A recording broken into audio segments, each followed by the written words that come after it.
Wrapping up our National League Central Farm previews, we have the Cincinnati Reds, who have a ton of infield prospects, not a ton of outfield prospects, and the most unique player in minor league baseball, Elly De La Cruz. Let's talk about it. You are Locked On MLB Prospects, part of the Locked On Podcast Network, your team every day.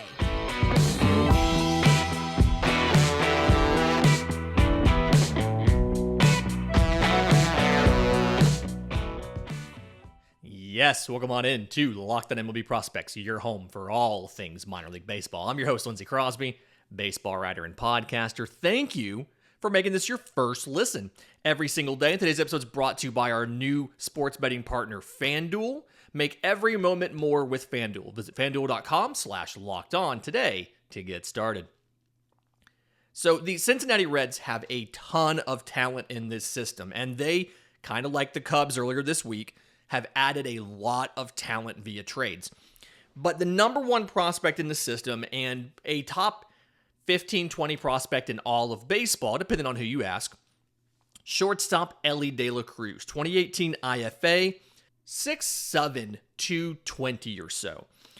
Got in 120 games last year between High A, Dayton, and Double A Chattanooga. And the slash line, 304, 359, 586 with 28 home runs, 68 extra base hits, again in 120 games, 40 walks to 158 strikeouts, again in 120 games, 47 of 53 on stolen bases. Elly De La Cruz is the most unique player in minor league baseball. So at the same time, in this system, he has, of non-pitchers, he has the best arm, 70 grade arm. This is a freaking rail gun. This division has a couple infielders with really great arms because Mason Wynn of the Cardinals has an 80 grade arm.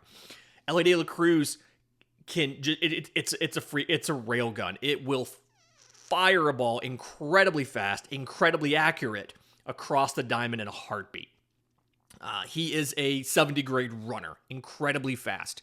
Defensively, he wants to be the Red shortstop of the future. And I do think his range, because of his speed and his long strides, his arm strength, he would absolutely be an above average shortstop. He's good at making plays on the move. He can go get just about any ball, especially when there's no shift. He would be an above average shortstop. If you moved him to third base, I think he would be an elite defensive third baseman who could go to his left, could play closer to the line and go to his left and get any ball that came that direction that the shortstop wasn't quite ready for. Just defensively, lots of options. There's been conversation. I had a conversation with the Reds guys about, do you eventually move Elly De La Cruz to center field? We'll get to that a little bit later. But very, very just fantastic package of tools on the defensive side. Offensively, best power in this system, 70 grade power. But there's contact concerns. He's a switch hitter. He gets more power from the left-hand side. The right-hand swing is more contact-oriented. I'm going to get into some of the hitting stuff a little bit later because I've got some stats that I want to... He absolutely, spoiler alert, he is your power tools only as good as your hit tool, and there's a whole conversation to be had here about Elly De La Cruz. So we're going to come back to him when it's time for the superlatives. Number 2 prospect in the system is Noelvi Marte, 2018 IFA by the Mariners. He was traded in the Luis Castillo deal along with the next guy behind him, Edwin Arroyo, who's also a shortstop. They were both moved in the Luis Castillo deal last year. But Marte had 115 games between High A Everett and High A Dayton in both organizations last year. 279, 371, 458. 19 home runs, 42 extra base hits, 59 walks to 107 strikeouts, and 23 of 32 on stolen bases. 6'1", 190. I think defensively, he's going to end up being a third baseman. And when he went to the Arizona Fall League, you saw that. They moved him to third base. It's, as he's physically developed, he's gotten a little bit thicker in the lower half.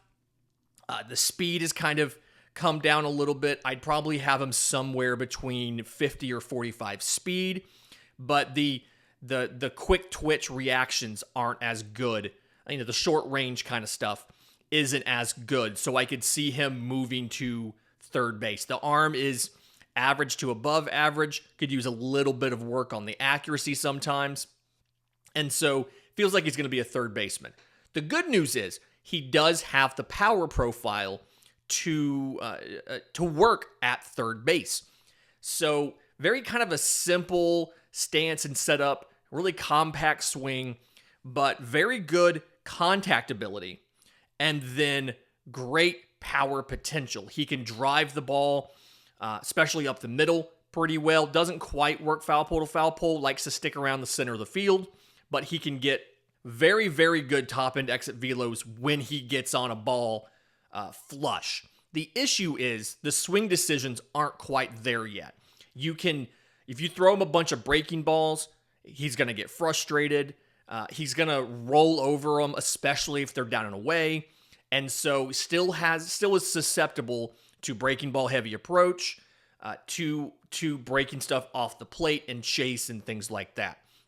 Doesn't quite barrel the ball often enough. Again, it's a swing decision issue.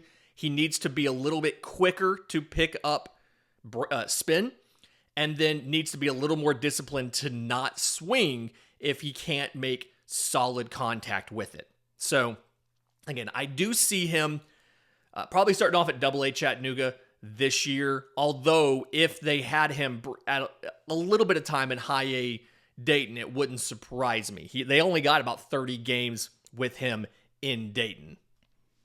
Number 3 prospect in the system, Edwin Arroyo, and the guy that kind of complicates things a bit for Elly De La Cruz. So, 6 foot 175, 2021 second rounder out of high school by the Mariners. Again, moved over in the Luis Castillo deal, and complicates things for Elly De La Cruz because he has beautiful defense. He is a fantastic defender at shortstop. The arm is plus. The speed is above average. The defense is somewhere between plus and elite. So I guess 65 grade. Don't like giving the half grades when it comes to something like this, but beautiful, beautiful defense. When he first got into the system, he struggled a little bit. You can see some of the numbers. Didn't have a great year like you would expect from a top prospect. So 116 games between rookie ball with the Reds, low-A Modesto, and low-A Daytona. But 293, 366, 480, 14 home runs, 49 extra base hits, including 10 triples, 46 walks to 123 strikeouts, again 116 games, and 27 to 33 on stolen bases. And the slash line in Daytona, in low-A Daytona, was 227, 303, 381. So there's kind of some of the struggles that he had when he got into the system. He went to Puerto Rico for the winter, played winter ball down there, played some second, played some third, and it's just something where no matter where he plays in the infield, the defense is going to be plus, at least. So has the best defense. It's the range is good. The hands are the transfers are good. The actual field in itself, he definitely can stick there. Offensively, he's gotten better with the swing decisions. It was something where he too often struggled to, he would see a ball start in the zone. He's like, well, I'm swinging. Ball might not end up in the zone, but it started off in the zone, so he committed to a swing, and then it ends up being a chase or it's weak contact, things like that. He's done really well at being balanced. So OPS as a lefty, 854. OPS as a righty, 853. Surprisingly balanced. I'm also pleasantly surprised that the power is surprisingly average. We thought he was going to have below average power, like a 40, something like that. The power came in a bit last year, which looked pretty good. Again, slugging percentage was 480 across Modesto and Daytona. Despite it being below 400 in Daytona in that 27-game sample. So I think it's a scenario where you might be able to raise the ceiling a little bit because of the improvements in swing decisions and the improvement in the power potential. You can probably upgrade him to an above-average hitter with close to average power. I'm excited to see what else he does this year. I do think he probably starts back off at low A Daytona briefly, may go to high A Dayton depending on how they feel. But either way, excited to see what he does. And again, I do think he is the shortstop of the future for the Cincinnati Reds. Number 4 prospect in the system, not acquired via trade, third baseman Cam Collier, 2022 first rounder out of JUCO at age 17. Got his GED, went to junior college during what would have been his junior year of high school, similar to what Bryce Harper did like a decade ago or whatever. But Chippewa College in Florida, fantastic year, 333, 419, 537. Then went to the Cape Cod League, and then fell all the way to number 18 because of the bonus demands, but he got like $5 million from the Reds to sign.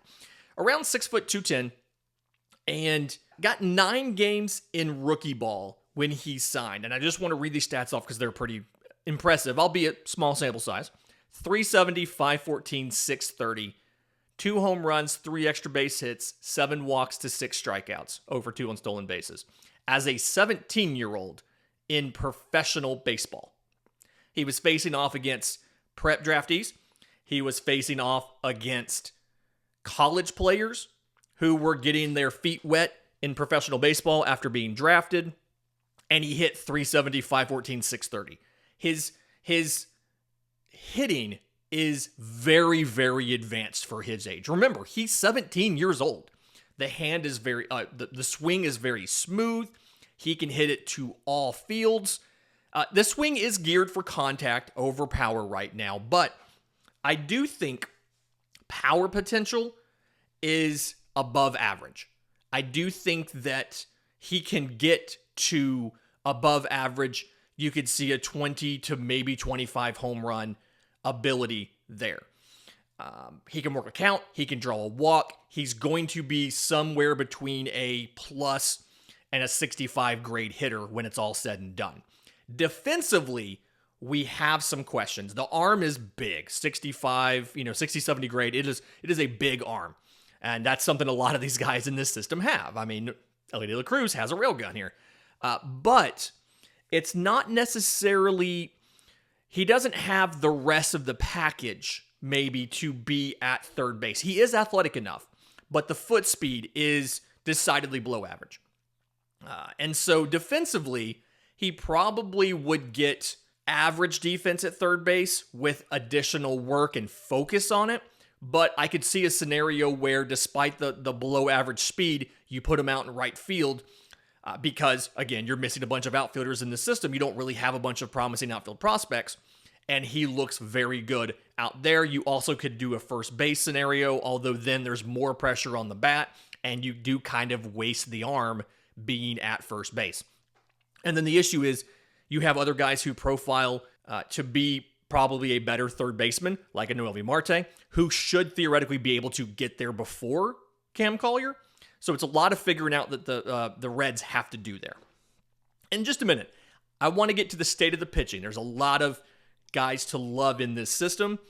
But first, today's episode is brought to you by our friends at FanDuel. We're really excited about our new sports betting partner for Locked On because it is the number one sportsbook in America. They are the official sportsbook partner of the NFL.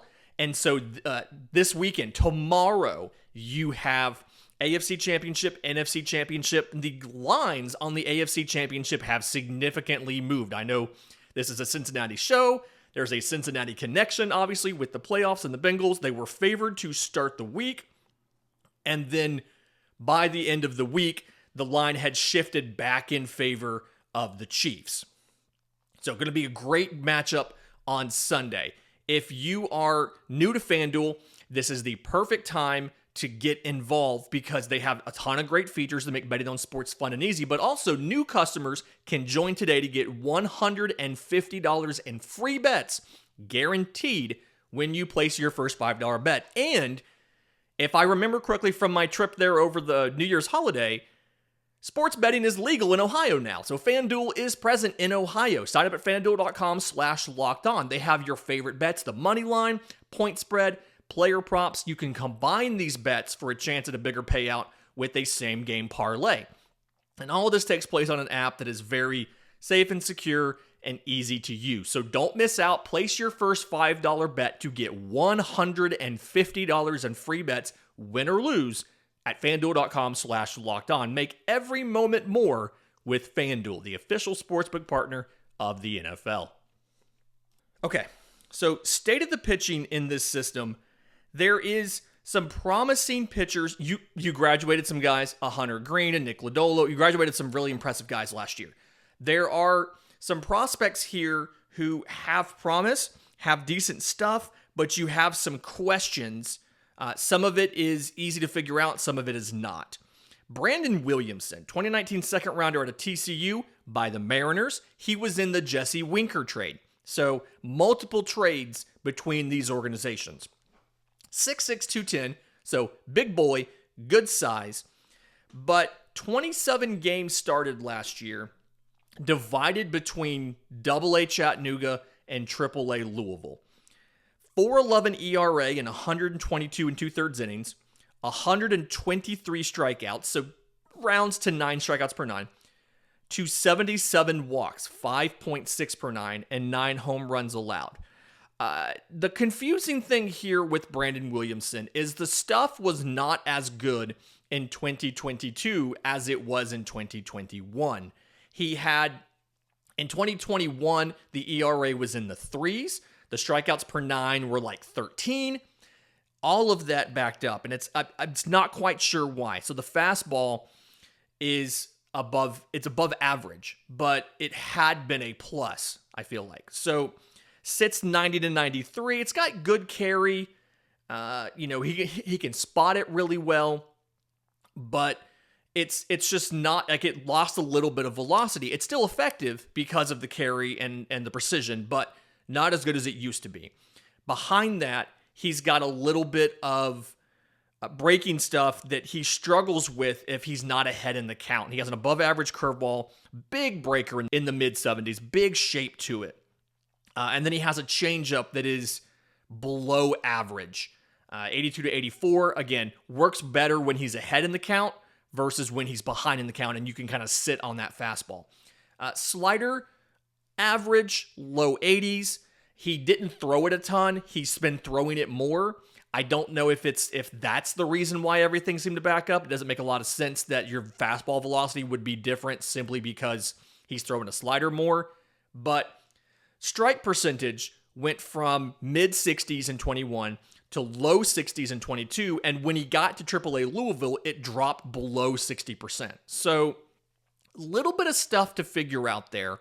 I think if you can get back to the velocity that you were seeing in 2021, you're looking at a mid-rotation guy. If you don't, if the guy you have here is who he is now, you're looking at a back-of-the-rotation option, and if he does well in Louisville, you'll probably see him called up to Cincinnati mid-year or so. But again, I really kind of want them to figure out what that was. Was it injury? Was it conditioning? What was it? Let's fix it. Another interesting pitcher that I like, 2021 first rounder out of high school, right-hand pitcher Chase Petty, 6'2", 190, got in 25 games last year, with 20 of those being starts. And this is between low A and high A. He spent a little bit of time in low A, kind of easing in and working in relief a little bit too. So 3.48 ERA in 98 1/3 innings, 96 strikeouts, so 8.8 per 9, just under 9 per 9. To 31 walks, 2.8 per 9, 7 home runs allowed. So fastball is the main thing here, but he throws more than one. He has a two-seam fastball, can sit 93, 94, 95. He can touch 97 with it. Really good, obviously, down in the zone, induces a lot of weak contact. They've tried to give him a four-seamer that he can elevate, that kind of gives him a vertical aspect to the game. It's not great. It's fine. I think it's fine. The two-seamer's a plus. The four-seamer is not as effective yet. Still working on getting the consistency with it. He's got a slider that's above average. He has a split change that's above average. So it changed up with kind of like a splitter action to it. Really good against lefties. So the big takeaway on Chase Petty is super efficient, right? Throws tons of strikes. The question is, can you improve some of these marginal tools? Above average slider, above average split change, four seamers kind of iffy. Can you make enough of these pitches better where he can end up being a solid number 3? Another pitcher that I really like in this system, right-hand pitcher Connor Phillips, 6'2", 190. He was a 2020 second rounder out of JUCO, again, by the Mariners, again, moved in the Jesse Winker deal. So, Chase Petty was from the Twins in the Sonny Gray deal. Just, again, tons of guys in this system came from selling players, trading players away, and maximizing the return for them. So the thing for Phillips, 24 games started for Connor Phillips between high A and double A last year, exactly 12 in each, okay? 3.78 ERA and 109 and 2/3 innings, 150 strikeouts, so 12.3 per 9, to 66 walks, 5.4 per 9, and 8 home runs allowed. Walks ticked up significantly in Chattanooga, but I don't think it's a inability to throw strikes issue. I don't think it's a stuff. I think it's a mindset. The stuff itself is good. Fastball is a 70 grade fastball, sits 95 to 97, can touch 99, looks plenty of swings and misses with it, above average amount of swings and misses there. Slider is in the mid 80s, mostly horizontal, has a little bit of vertical break, but mostly a horizontal slider. So starts in the zone, finishes out of the zone, gets tons of chase on it. Curveball, high 70s, big breaker that is a vertical breaking curveball. So he has that window of the fastball, the horizontal breaking slider, the vertical breaking curveball. Has a changeup, a little below average, mostly for lefties right now. And then the delivery from a biomechanical standpoint is a very polished, very smooth delivery. It's a very, very good delivery. Again, I think the walks are not the stuff or an inability to throw strike. I think the walks are approach and sequencing. And you can see that because they weren't as big of an issue in Dayton, in high A Dayton, as they were in Chattanooga.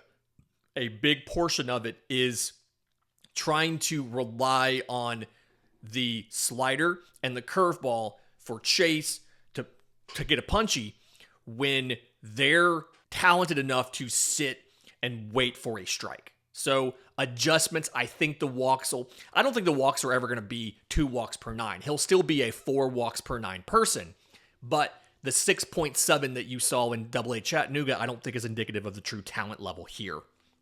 So love what Connor Phillips does. It's just some more work on pitchability and sequencing and approach and trusting the fastball up in the zone to get the carry and punch a guy out versus having to rely on him chasing after a slider or a curveball to get him out, and then improving the change to help against lefties. In just a minute, I want to get to the superlatives, and specifically, we're going to talk about the Elly De La Cruz situation right here on Locked on MLB Prospects. And we're back. So your power tool is only as good as your hit tool. Elly De La Cruz. Very rare that the number one prospect in the system is the guy that we say that about. But I think proper context on exactly how Elly De La Cruz could struggle with strikeouts is warranted. So last year, 31% strikeout rate. Bottom 15% of all minor leaguers with 300 plate appearances. But unlike most players who strike out that much, like a guy who strikes out that much, you would think that they would be batting 220, 230, maybe 240 at best. He's still a batting title qualifier, hitting 300. And so the question is, at what point are the strikeouts going to bring down the statistics? Because he batted over 300 in high A, 73 games, 94 strikeouts. He batted over 300 in AA Chattanooga, 47 games, 64 strikeouts. And that is the question, is at what point can he not keep the batting average up with the strikeouts? Is it AAA Louisville? Is it the bigs? And I don't think that we know what the true ceiling for Elly De La Cruz, is he perennial MVP candidate? Is he perennial all-star candidate? Is he an above average player with a flawed offensive approach? Like, we don't know what the true ceiling for Elly De La Cruz is until we know what happens with the... When does he have to make adjustments because of the strikeouts? He hasn't had to do it yet. He strikes out a lot, but he still bats over 300.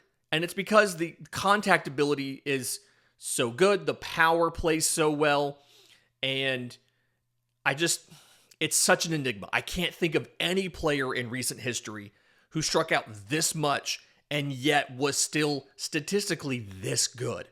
So I don't know. It's a giant mystery. And I'm sure Cincinnati wants to know as well, where is that tipping point where the strikeouts detract from his performance enough where he has to make significant adjustments? Where is that point? Nobody knows. Breakout prospect in this system for me is Christian Encarnacion-Strand. Top 10 prospect, I know, but I just think he's being slept on. 2021 fourth rounder out of Oklahoma State by the Twins, was moved in the Tyler Mahle deal. 6'2", 225, got 122 games last year between High A Cedar Rapids with the Twins, High A Wichita with the Twins, and Double A Chattanooga with the Reds. 304, 368, 587, 32 home runs, 68 extra base hits, 40 walks to 137 strikeouts, and 8 of 10 on stolen bases. He gets a lot of grades from the prospect apparatus. 40 grade hit tool, 45 grade hit tool maybe at best.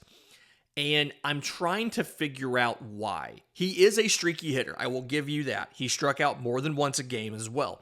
He is prone to chase, which I think a lot of young players are. And you can see, and that's a side effect of the approach. Extremely aggressive. He is not up there to walk. He will walk. He walked 40 times in 122 games. But he is not up there to walk. He is up there to make contact and do damage. And going back, I think, to 2019, so including his time in college, he has always finished with a batting average over 300 with a slugging over 500. And so that's the reason he's my breakout player, is because I expect at some point in time the prospect apparatus as a whole is going to catch up to the statistical production of Christian Encarnacion-Strand.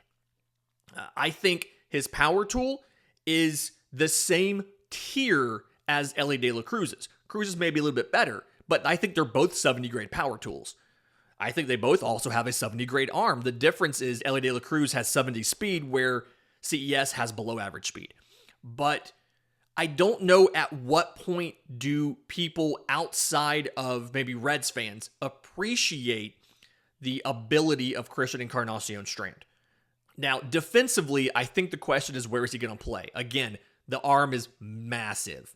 The defense is, I think it could be average. The first step is really good, despite the speed not being great. But the question's going to be internal clock at third. You know, can he have the confidence in the arm to not rush the hands, not rush the transfer, and do all of that? And so he could be a third baseman. He could have to move to first base. I think if he moves to first base, he is the heir apparent to Joey Votto, and he could be your first baseman in Cincinnati for a decade. Now, I do think that's a waste of his arm. His arm is absolutely amazing, but that's a situation where you can't take subpar defense at third base. And again, you do have a Noelvi Marte who could play third. Elly De La Cruz would be elite there. And so I understand if you do move him to first. I think if you move him to first with an Arroyo at shortstop and a Marte at third with Jonathan India at second, I do think you have one of a really very, very good defensive infield, one of probably a top 10 defensive infield in baseball, despite some of the questions about how Jonathan India will do without a shift at second. So interesting here, but I just don't understand why he's so underrated. Guy who needs to stay healthy, right-hand pitcher Lyon Richardson. So 6'2", 195, 2018 second rounder out of high school. And in his career, 217.2 career innings, including only 76 in the last 3 years. Lost 2020, had Tommy John in August 2021. Despite that, they added him to the 40-man roster to protect him while he rehabbed all of the year last year. Was added to the 40-man roster at the end of the year, like December, and so is a guy that they still believe in. The fastball's above average. It was sitting in the mid-90s from what I've been told at Instructs. It was continued just rehab for him, really, but he was touching 99 with it. Has a slider and a curveball that both look like they could be at least average, if not above average. The changeup is average, but apparently in Instructs it shows some promise. And it's just something where, like I said, he's barely had a chance to play since being drafted. Again, he has just under 220 innings since being drafted, but he's thrown 76 innings since the 2019 season. So needs to stay healthy, needs to come back from TJ. They do believe in him. The top outfield prospect, top outfield defender in this system, Mike Ciani, 2018 fourth rounder out of high school, 129 games last year. Between AA and AAA, he had a brief cameo in the bigs, but between AA and AAA, 252, 345, 405, 14 home runs, 40 extra base hits, 65 walks to 95 strikeouts, and 52 of 64 on stolen bases. Very, very good defensively, so that is nice. 70 grade defense. He'd be the best defender on this team, on the Reds, since Billy Hamilton was here.